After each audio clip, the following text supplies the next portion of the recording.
Milí priaznivci verbálnej a neverbálnej komunikácie. Prostredníctvom krátkych videí sa budeme postupne oboznamovať s tajomstvami verbálnej a neverbálnej komunikácie.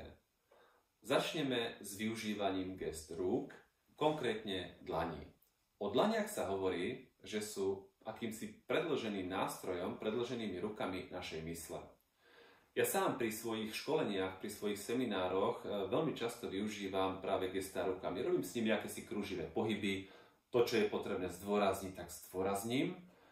No a niektorí sa ma pýtajú, aj často to vysvetľujem, že prečo to robíte? Prečo to robíš? Prečo tie gestá tak využívaš? To je také nejaké naučené. Robíš to preto, že to má, že je to nejaký bontón? A priatelia, ja málo čo robím, pretože je to nejaký bontón, ono to musí mať nejaký hĺbší zmysel. Ja viem, že to využívajú aj iní lektori, ale viete, prečo to robia? Robia to preto, lebo keď ukazujete svoje dlane a keď s nimi robíte rôzne pohyby, tak vaša informácia ide z vašej hlavičky, z vašej mysle, ako si ľahší von. Ide prostredníctvom komunikačného kanála k tým, ktorí ho počúvajú, čiže či už si to viacerí alebo jeden partner v komunikácii, tá informácia ide ľahšie von. Takýto človek nemusí rozmýšľať, čo povie o 1 sekundu. Jemu to ide z jeho podvedomia ako si oveľa ľahšie von, všetko ide tak fluently. A ešte keď to zdôrazní rukami, tak jeho komunikácia sa stáva ešte oveľa efektívnejšia. A ako ma vnímajú moji partneri? Moji partneri ma vnímajú tak, že som človek otvorený, podobne ako Pán Ježiš v kostole, že som človek, ktorý hovorí pravdu, že mi môžu veriť. Prečo? Lebo človek, ktorý ukazuje svoje dlane, tak on nie je schopný, pozor, za normálnych okolností, nie je schopný klamať. Nedá sa to. Môžete sa aj vyskúšať, môžete klamať, ale hneď to ten druhý zbadá na vás. Čiže za normálnych okolností, pokiaľ nie ste trénovaní ako nejaký politik, tak veľmi ťažko budete klamať s dlaňami otvorenými smerom k vášmu partnerovi. Nemusíte ukazovať nejak tak, keď komunikujete, napríklad ak ste obchodný zástupca, no tak nebudete tými rukami rozbíjať veci po stole alebo ich rozhadzovať, ale proste len ich ukážete, podporujete svoju verbálnu komunikáciu, podporujete svoje argumenty a váš partner v komunikácii vás vníma ako človeka, ktorý hovorí pravdu, ktorého je hodné počúvať.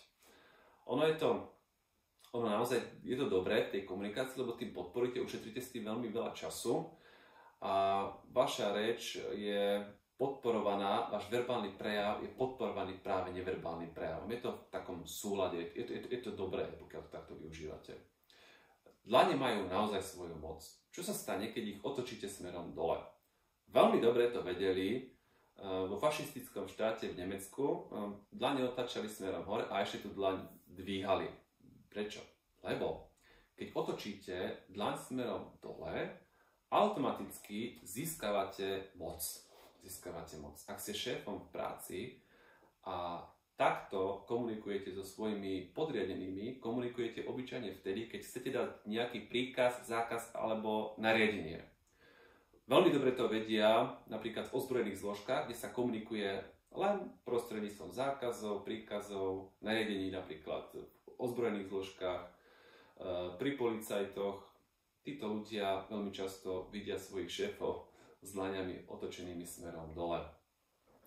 Dajte si pozor, aby ste to nerobili doma pri svojich manželkách. Keď prídete domov, poviete: Miláčik, prosím ťa, mohla by si mi dať večeru? Ej, to bude hnevo. Manželka sa nahnevá a povie vám: čo si myslíš? Čo som tu ja celý deň robila? Tam máš, zober si. Ale keď otočíte dlane smerom hore, tak vidíte, že automaticky sa mení výraz vašej tváre a keď poviete: prosím ťa, mohla by si mi dať večeru? Tak manželka, aj keď je unavená, tak s najväčšou pravdepodobnosťou vám tú večeru dá.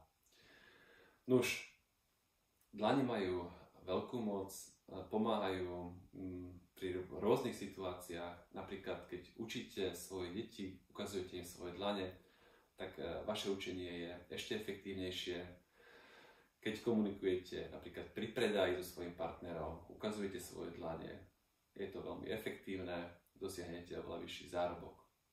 Priatelia, želám vám veľa šťastia pri komunikácii s vašimi dlaňami. Ukazujte ich, podporujte svoj verbálny prejav svojimi dlaňami. Želám vám všetko dobré.